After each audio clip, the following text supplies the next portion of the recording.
I stood in the hallway, gripping my portfolio like a shield, while my father, Frederick, laughed in my face. He told me my sister, Vanessa, was the only one with a real future because she was pretty enough to marry rich, while I was wasting my time chasing a career he didn't understand. He demanded I miss my interview to drive her to the mall. I refused, walked out, and didn't look back. 2 years later, as a top asset recovery specialist, I sat across from him at that same dining table, not as his daughter, but as the agent seizing his home. This is where the story truly begins, and you won't want to miss what happens. Make sure you're subscribed to see it through to the end. We're always curious. Where in the world are you all watching from today? Let us know in the comments. The morning air was crisp, the kind that usually signaled a fresh start, but inside my chest, everything felt heavy and suffocating. It was a Tuesday in late October, the day I had been preparing for since I graduated law school 6 months prior.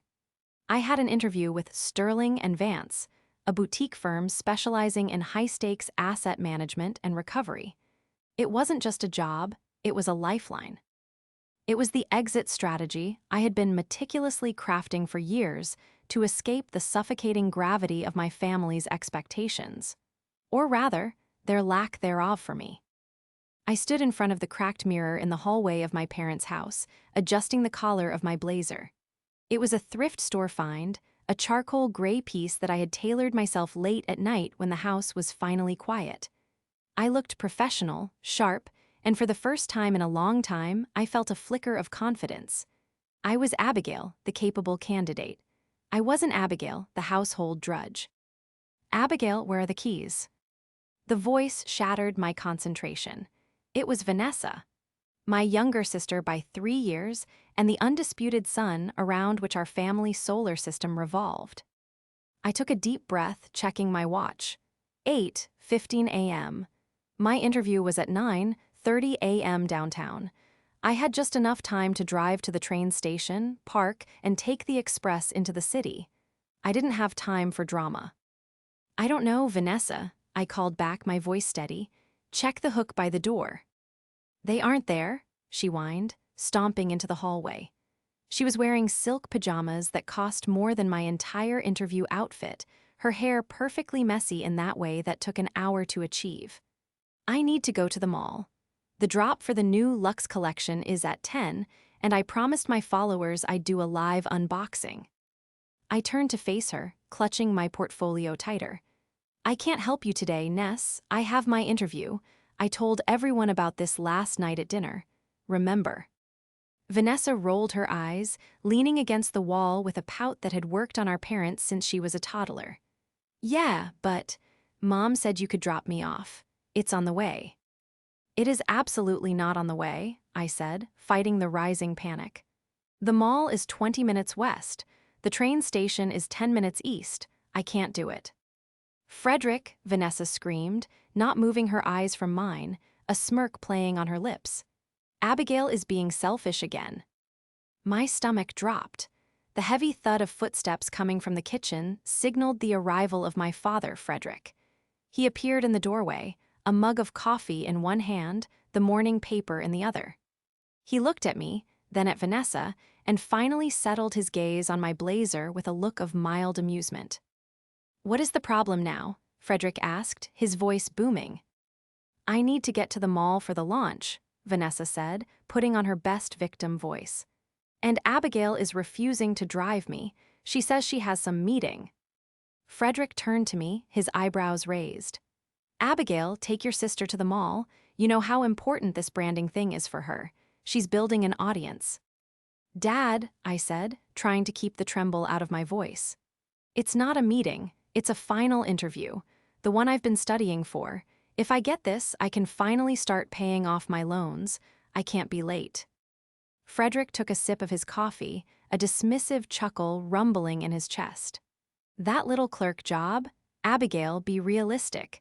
You've been out of school for months and haven't landed anything. Why would today be any different?" "It's not a clerk job," I insisted, feeling the heat rise in my cheeks. "It's a junior associate position in asset recovery. It's a career." "Vanessa has a career," Frederick said, gesturing to my sister who was checking her nails. She's actually building something. She has a future. You're just looking for paperwork. My mother, Megan, drifted into the hallway then, wiping her hands on a dish towel. She looked between the three of us, her eyes darting nervously. This was her role, the silent witness, the one who smoothed things over by crushing me flat so the others could walk over me comfortably. Abby, honey, Megan said softly, can't you just leave a little earlier? It would mean so much to your sister. I can't, Mom, I said, pleading with her to see me. Just for once to see me. I'm already cutting it close. I have to take the train because the car makes that noise on the highway, remember? I can't risk breaking down. Take the SUV then, Vanessa said eagerly. No, Frederick snapped. The SUV is for me. I have business later. He didn't have business. He had a tea time at noon. I knew it. We all knew it.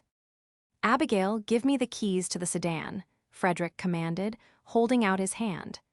Vanessa can drive herself if you're going to be so difficult. She doesn't have a license, I shouted, my patience finally snapping. She lost it 6 months ago for speeding. If she gets pulled over, the car gets impounded. That car is in my name, Dad. I paid for it. It was the only thing I owned. A beat-up sedan I had bought with money from waitressing during law school. Frederick's face hardened. He hated being reminded of things he didn't pay for. He stepped closer, invading my personal space, using his height to intimidate me.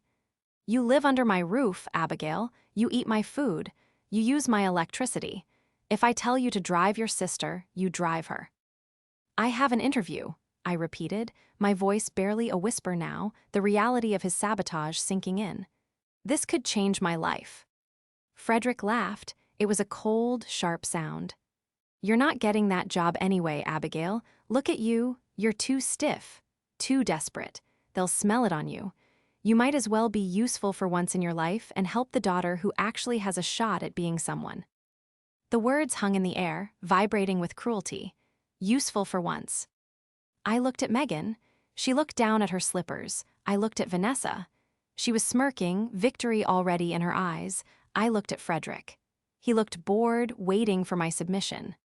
Something inside me, a fragile construct of duty and hope that I had been maintaining for 24 years, finally shattered. But it didn't break into dust.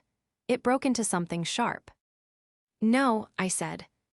The silence was absolute. Excuse me, Frederick asked, his voice dropping to a dangerous whisper. I said no. I reached for the doorknob. I am going to my interview. Vanessa can take an Uber, or she can walk, I don't care. If you walk out that door, Frederick shouted, his face turning red, don't you expect a warm welcome when you come crawling back after you fail? You ungrateful little brat, I pay for everything. You don't pay for me, I said, opening the door. The cold air hit my face, shocking my system. Not anymore. Go on then, he roared, his laughter chasing me down the driveway. Run along to your little make-believe world. We'll see who's laughing when you're begging me for gas money next week. I got into my car, my hands shaking so badly I could barely fit the key in the ignition. As I reversed out of the driveway, I saw them in the window. Vanessa was pouting, and Frederick was gesturing wildly, angry that his authority had been challenged. Megan was just a shadow in the background. I didn't turn on the radio. I drove in silence, the tears flowing freely down my cheeks, ruining the light makeup I had applied with such care. I cried for the father I wished I had, and I cried for the father I actually had. But beneath the grief, there was a cold, hard stone forming in the pit of my stomach. He thought I was useless. He thought I had no future. He thought Vanessa, who burned through cash like it was oxygen, was the investment. I wiped my face as I parked at the train station, checking my reflection one last time. My eyes were red, but my jaw was set. You're not getting that job anyway. Watch me, I whispered to the empty car. I didn't know it then, but that moment was the pivot point of my entire existence. The betrayal wasn't just that he favored her. It was that he actively rooted for my failure to justify his own ego. That morning, Frederick didn't just lose a chauffeur, he created an adversary. And as I walked toward the train platform, the sound of his laughter still echoing in my ears, I knew one thing for certain: I would never let him see me cry again. The train ride into the city was a blur of motion and nausea. I spent the 40-minute commute pressing a cold water bottle against my eyes, desperately trying to reduce the swelling. I practiced my breathing exercises: in for 4, hold for 4, out for 4. I had to compartmentalize. I had to take the screaming, wounded child inside me and lock her in a mental box, leaving only the cold, analytical lawyer to face the interviewers. By the time I walked into the lobby of Sterling and Vance, I felt hollowed out, like a shell of a person. But shells are hard. Shells are protective. The interview was intense. 3 partners sat across a mahogany table that cost more than my par's car. They grilled me on lien priorities, foreclosure statutes, and the ethics of aggressive asset seizure. I didn't just answer, I performed. I channeled every ounce of my frustration, every bit of that stiffness Frederick had mocked, into a display of unyielding competence. When they asked me how I handled high-pressure confrontations, I didn't have to imagine a hypothetical scenario. I just thought of the hallway I had left 2 hours ago. "I don't rattle easily," I told the senior partner, Mr. Vance, looking him dead in the eye. "And I don't let emotions dictate the outcome of a negotiation. The law is the law. The debt is the debt." Mr. Vance had smiled then, a shark recognizing another predator in the water. I got the job on the spot. It was an entry-level position, grueling hours, and a probationary period that would weed out the weak, but it was mine. When I walked out of that building, the sun was high and bright. I pulled out my phone. I had 14 missed calls and a string of texts. 7 from Megan: "Please just apologize to your father. He's very upset." Vanessa missed her launch. "Where are you? Don't be stubborn." 3 from Vanessa: "You ruined everything. I hate you." Dad says you're cutting it close on thin ice. 4 from Frederick: "No voicemails. He wouldn't deign to leave a recording of his anger. He wanted me to call him so he could unleash it live." I stood on the busy city corner, people rushing past me, and I looked at the notifications. A normal daughter might have felt guilt. A normal daughter might have called back, begging for forgiveness, explaining that she got the job, hoping for a well done. But I remembered his laugh. "You might as well be useful for once." I didn't delete the texts. I archived them. Evidence. I wasn't sure why I felt I needed evidence yet, but my legal brain was already whirring, categorizing the interaction not as a family dispute, but as a liability. I didn't go home that night. I drove my car to a 24-hour diner, ordered a coffee, and started looking for apartments on my laptop. I had a signing bonus coming in 2 weeks. I had a credit card with a $500 limit. I slept in my car in the diner parking lot, wrapped in my thrift store blazer. It was freezing, uncomfortable, and terrifying. And it was the best sleep I had had in years. I returned the next day only to pack. The house was silent when I arrived at 10 a.m. on a Wednesday. Frederick was at work, which usually meant loitering at his friend's car dealership or the golf course. Vanessa was asleep. She never woke up before noon. Megan was likely grocery shopping. I moved like a ghost. I packed 2 suitcases with my clothes, my books, and my documents. I took my birth certificate, my social security card, and the spare key to my car. I left everything else. The furniture, the old toys, the memories, they could keep them. As I was carrying the last bag out, I saw the family calendar on the fridge. In Frederick's messy scrawl on yesterday's date, it just said, "Ness Mall." My interview wasn't even written down. I took a marker from the counter. In the square for today, I wrote in bold, black letters, "Abigail hired." Then I walked out. The next few months were a blur of grind and grit. I found a studio apartment the size of a shoebox in a questionable neighborhood, but it was mine. I worked 14-hour days. I became the first one in the office and the last one to leave. I ate instant noodles and drank cheap office coffee, saving every penny. I didn't block their numbers, but I stopped answering. Eventually, the calls stopped coming. They realized I wasn't coming back to apologize, and in their narrative, that made me the villain.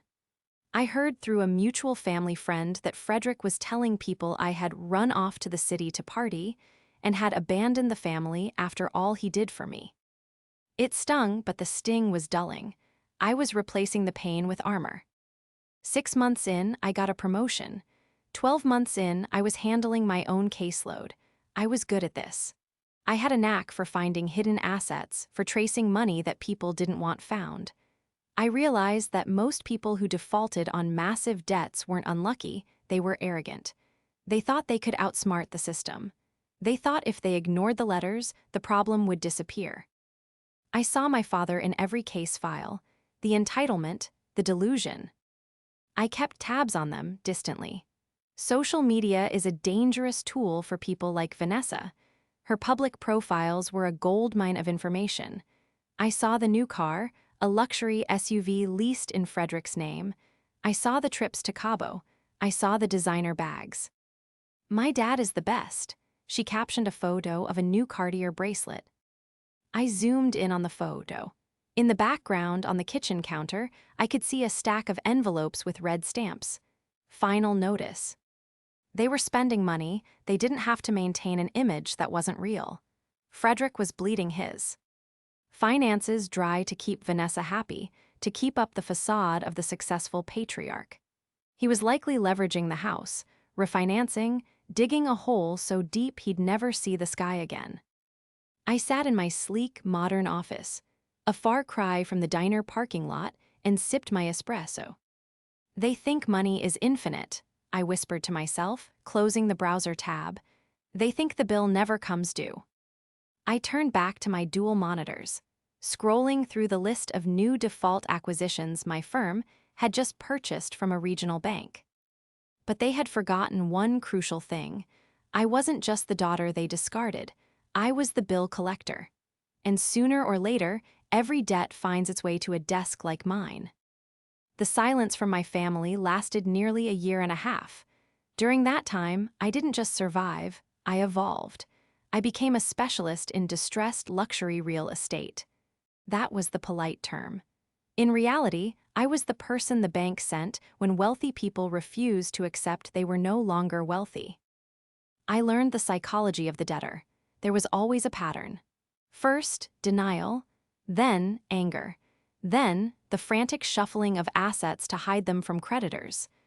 I learned to look past the anger to see the fear. But with my family, I suspected the fear was buried under layers of narcissism so thick it would require a jackhammer to reach it. I knew Frederick's financial history better than he did, simply by remembering my childhood. He was a consultant, a vague title that covered a series of failed ventures and lucky breaks. He had inherited the house from his parents mortgage-free, a massive head start in life that he treated as a baseline entitlement rather than a blessing. Through the digital window of Vanessa's Instagram, the decay was visible if you knew where to look. The trips became less frequent. The unboxings started featuring mid-tier brands instead of luxury houses. And then, the posts started getting manic. Vanessa started promoting dodgy crypto schemes and get-rich-quick courses. "Join my team and be your own boss," she posted, wearing a bikini in a backyard that hadn't been mowed in weeks.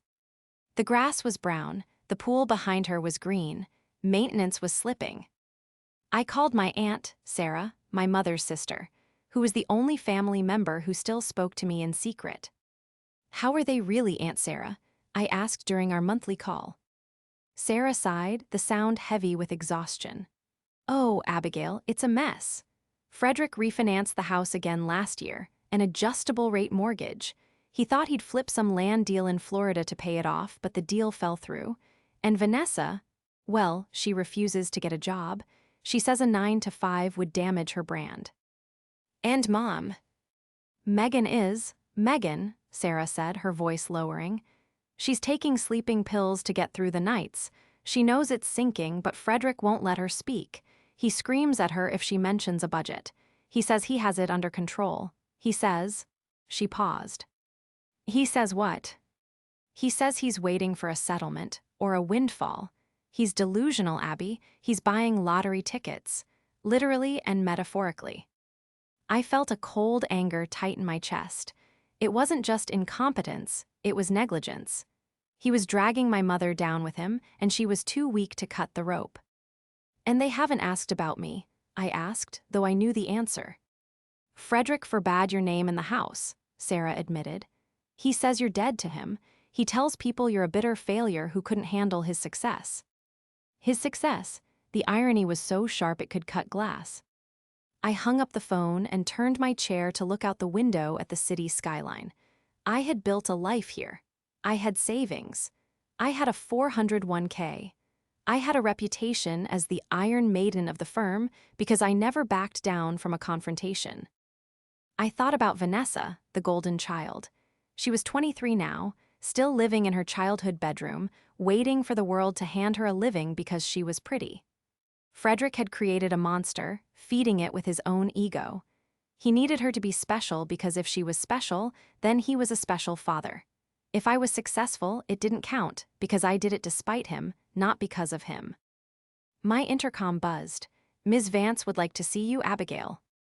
I straightened my blazer, Armani now, not thrift store, and walked into the partner's office. "Abigail," Mr. Vance said, sliding a thick file across his desk. "We just acquired a portfolio of distressed assets from a regional lender. High-value properties, significantly underwater, owners hostile and non-responsive. I need someone who can handle aggressive intimidation tactics. The bank tried to serve papers, and the owner threatened the process server with a golf club." I picked up the file. The weight of it felt familiar. "I can handle it," I said automatically. "Good," Vance said. "It's a property out in the suburbs. Nick. E area, but the house has been leveraged to the hilt. The primary borrower is a guy named Frederick Halloway." The world stopped. The air left the room. I looked down at the label. Case 4920. Borrower Frederick Halloway, co-borrower Megan Halloway, property address 14 Maplewood Drive. My childhood home. "Is there a problem?" Vance asked, noticing my hesitation. I looked up at him. My face remained a mask of professional detachment, but inside, my heart was hammering a war rhythm. This wasn't just a case. This was fate. This was the universe handing me a sword. "No problem, sir," I said, my voice steady. "I know the area well." "Do you have a conflict of interest?" he asked, his eyes narrowing slightly. He was a lawyer. He smelled hesitation. I had a choice. I could recuse myself. I could pass the file to a colleague. I could let a stranger kick my parents out of their home. But then I remembered the morning of the interview. "You're not getting that job anyway. Might as well be useful." I looked at the file again. I looked at the debt amount. It was staggering. They hadn't paid the mortgage in 14 months. "No conflict," I lied smoothly. "I have no personal or financial interest in the property or the outcome." Technically, it was true. I didn't want the house. I didn't want their money. "Excellent," Vance said, dismissing me. "Get it done. We want possession within 30 days. "Understood." I walked back to my office, the file burning a hole in my hand. I closed the door, sat down, and opened it. There it was, the anatomy of their ruin. Second mortgages, third mortgages, credit card liens attached to the property. Frederick hadn't just failed, he had systematically dismantled our family's security to fund Vanessa's lifestyle and his own delusions of grandeur. There was a note from the previous bank officer. Borrower is extremely aggressive, claims to have connections, refuses to acknowledge default status. Recommend police escort for eviction. I ran my finger over Frederick's signature on the promissory note. "Hello, Dad," I whispered. "I found a way to be useful." I spent the next 48 hours dissecting their life on paper. It was worse than I thought. Frederick hadn't just stopped paying the mortgage, he had stopped paying everything. Property taxes were delinquent. The HOA had a lien on the house. But the most damning piece of evidence was the clever trap. I found buried in the loan modification application they had submitted 6 months prior and been denied.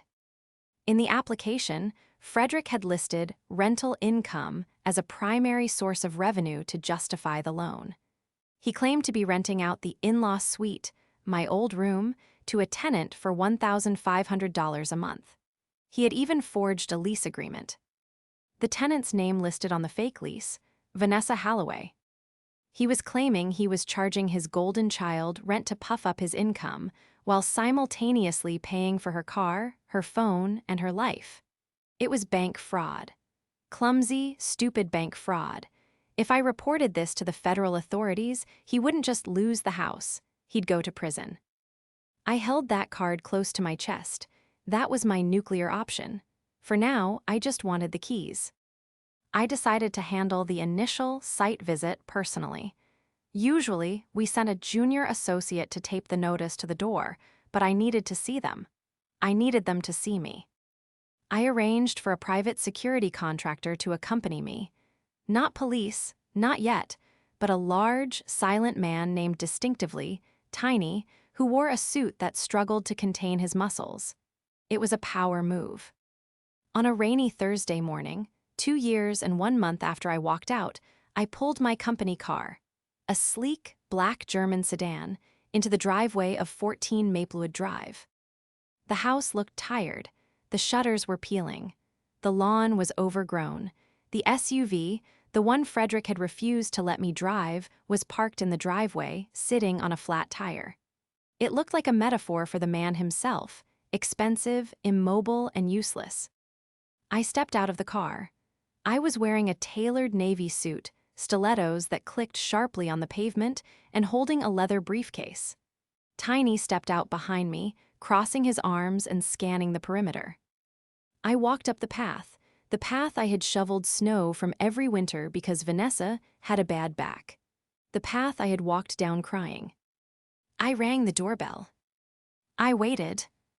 I rang it again, longer this time. All right, hold your horses.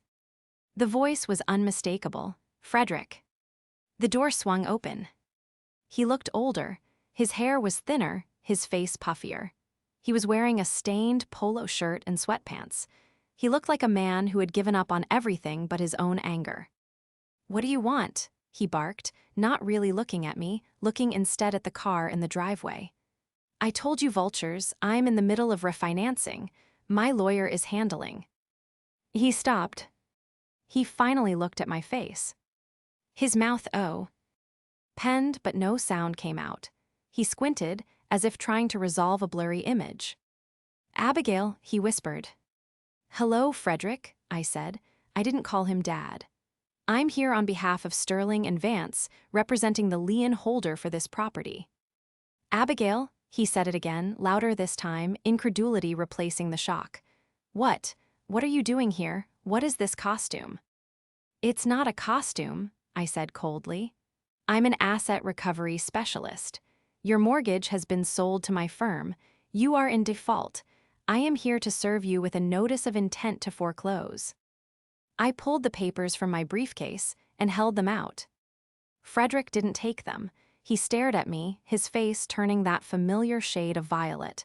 "Is this a joke? Did you get a job as a mailman?" He tried to laugh, but it was weak. He was trying to find the old dynamic, the one where he was the king and I was the peasant. "I'm the lead agent on your case," I said, my voice projecting clearly. "You haven't made a payment in 14 months. You owe $640,000 in principal, interest, and penalties. You have 30 days to vacate the premises." "Vacate," a screech came from the hallway. Vanessa appeared behind him. She looked disheveled, wearing a bathrobe, her phone in her hand. She looked at me, then at the car, then at Tiny. "Abby," she squeaked, is that your car?" "It's the company car," I said, "but I drive it." "You can't kick us out," Frederick suddenly roared, finding his rage. He slapped the papers out of my hand. They scattered on the wet porch. "This is my house. I built this family. You ungrateful, treacherous little snake. You think you can come here and threaten me?" Tiny stepped forward just one step. The ground seemed to shake. Frederick flinched back. "The papers are served," I said, not flinching. "Pick them up or don't. It doesn't matter. The clock starts now." "I'll call your boss," Frederick shouted, pointing a shaking finger at me. I'll tell them who you are. I'll tell them you're a biased, vindictive child taking out a grudge on her father. Please do, I said, a small, cold smile touching my lips. Mr. Vance is fully aware of the situation. He prefers agents who are motivated. I turned to walk away. Abby, wait, Vanessa called out, stepping onto the porch. Her voice had shifted instantly from shock to wheedling. Abby, seriously, this is crazy. We're family. You can't do this. I have nowhere to go. My studio is here. I paused and looked back at her. You have a future, Vanessa. Remember, you're the one with the future. I'm sure you'll figure it out. Dad said you were a loser, she screamed, the mask slipping as panic set in. He said you were nothing. And yet, I said, opening the car door, I'm the one holding the keys. I got in the car. As we backed out, I saw Frederick frantically gathering the wet papers from the porch, while Megan stood in the doorway, her hand over her mouth, watching me drive away. The trap was set. Now I just had to watch them struggle. The next week was a masterclass in desperation. Frederick did exactly what I expected. He called my firm. He tried to demand a meeting with the partners. He claimed I was harassing him. He claimed I had broken into the property. Mr. Vance called me into his office. He had a recording of the call. He played it for me on speaker.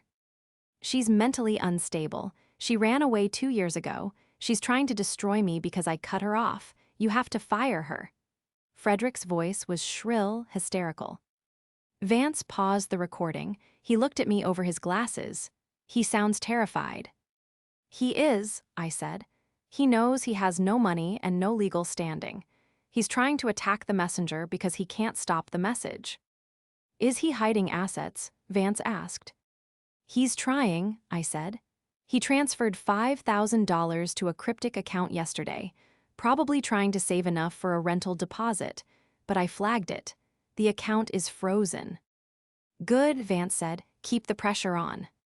2 days later, my phone rang. It was a number I didn't recognize, but the area code was local. Hello, this is Abigail. Abby, it's Mom. My hand froze on the mouse. Megan. Hello, Megan, I said. I couldn't bring myself to say Mom. Please, she sobbed. Please stop this. Your father, he's falling apart. He's throwing things, he's drinking all day, we have nowhere to go. Why didn't you stop him? I asked quietly. Why didn't you stop him when he spent the mortgage money on Vanessa's car? Why didn't you stop him when he kicked me out? I couldn't, she wept. You know how he is. I do know, I said. That's why I left, you stayed, that was your choice. Vanessa is terrified, Megan pleaded. She can't live on the street. Vanessa is 25 years old, I snapped. She can get a job, she can work at a coffee shop, she can do what I did. She's not like you, Abby, she's fragile. She's not. Fragile, I corrected. She's spoiled, and the party is over. We'll pay you back, Megan tried. We'll find the money, just give us 6 months. You had 2 years, I said. It's not my decision anymore, Megan, it's the bank's. The house is sold, it's over. You're cruel, she whispered. You've become so cruel. I learned from the best, I said and hung up. My heart was racing. It hurt. God, it hurt to hear her cry.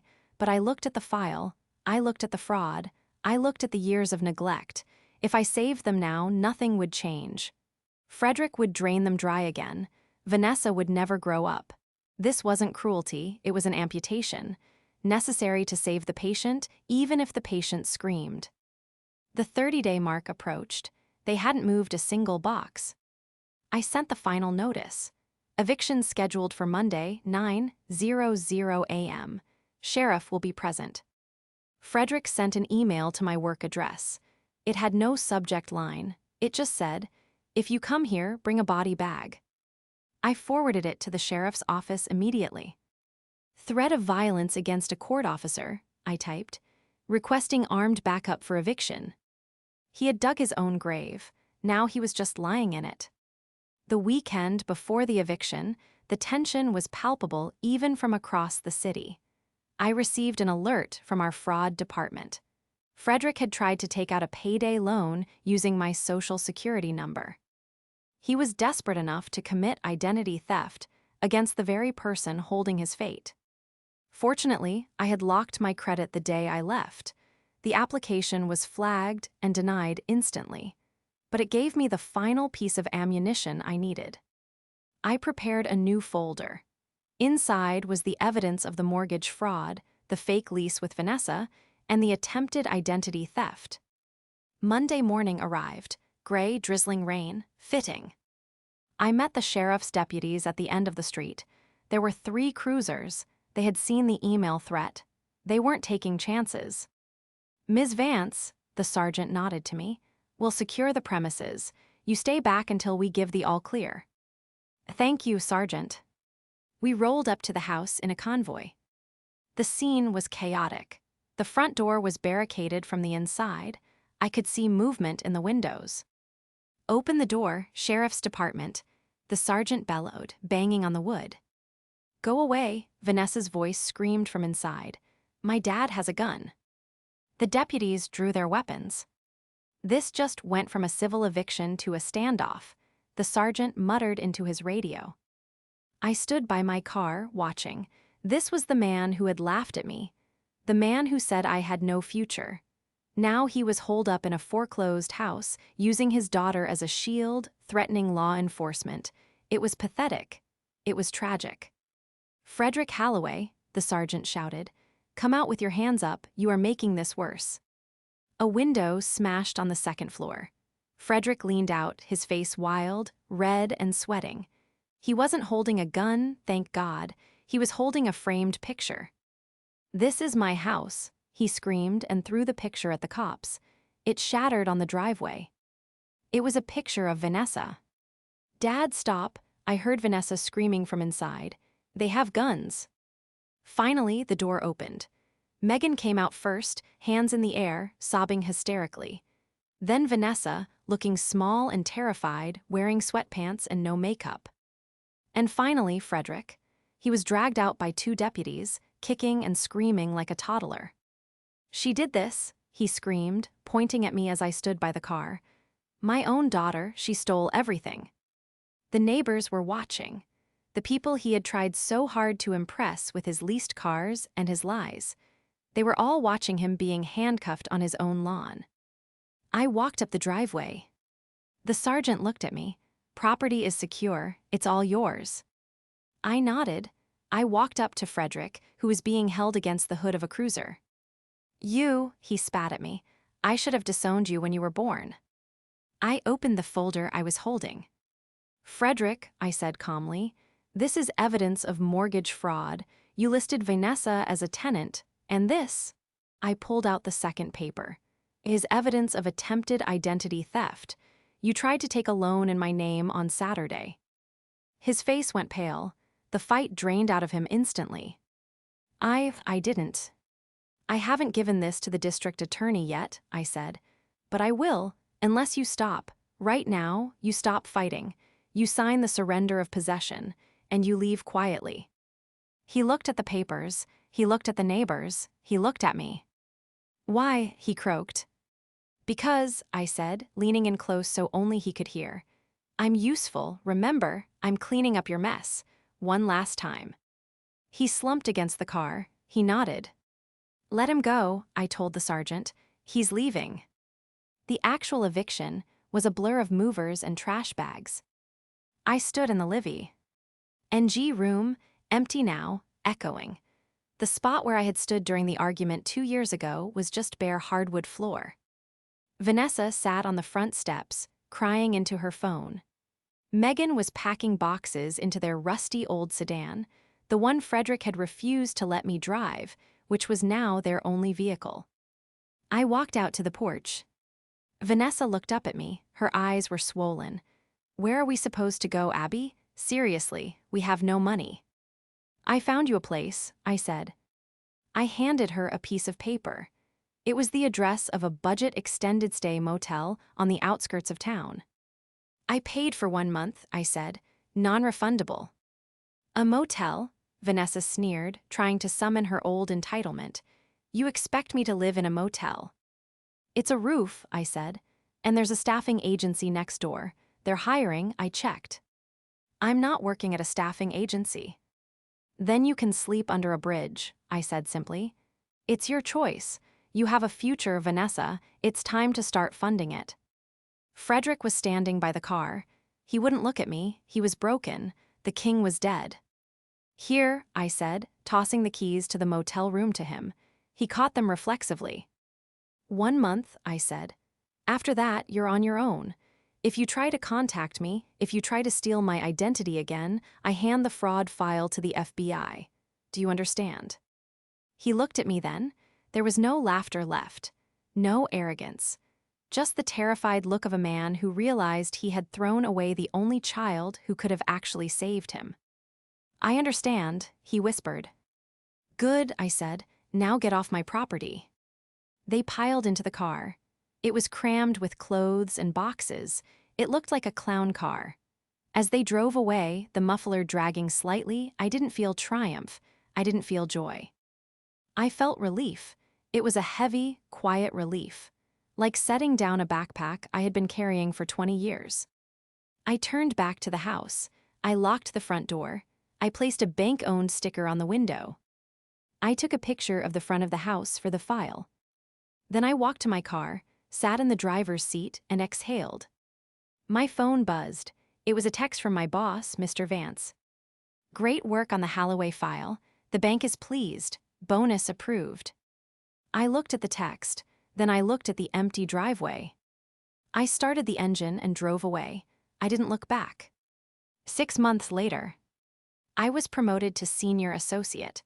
I bought a condo in the city, a real one with a view and a doorman. I heard from Aunt Sarah that the family was still in the motel, moving week to week.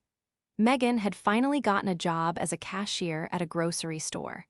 Frederick was disabled due to stress and sat in the room watching TV. But the surprise was Vanessa. I was walking to lunch one day when I saw her. She was working at a clothing boutique, not as a shopper but folding sweaters. She was wearing a uniform. She looked tired. She looked normal. She saw me through the window. She froze. I stopped. For a moment, we just looked at each other, the successful sister and the golden child who had tarnished. She didn't sneer, she didn't wave. She just gave a small, almost imperceptible nod. An acknowledgement, I see you, you won. I nodded back, and then I kept walking. I realized then that my revenge wasn't taking the house. My revenge wasn't the humiliation. My revenge was that I was happy. I was free. I had built a life that couldn't be taken away by a parent's whim or a market crash. I was solid. I sat on a park bench and ate my sandwich, watching the pigeons fight over crumbs. My phone rang. It was a new client, a massive commercial foreclosure. This is Abigail, I answered, my voice strong, steady, and sure. We heard you're the best, the voice on the other end said. We have a difficult situation.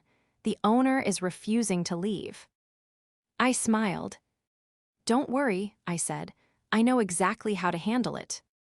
The wind blew through the trees, the sun was warm. And for the first time in my life, the future didn't look like a threat. It looked like a promise, and it was all mine.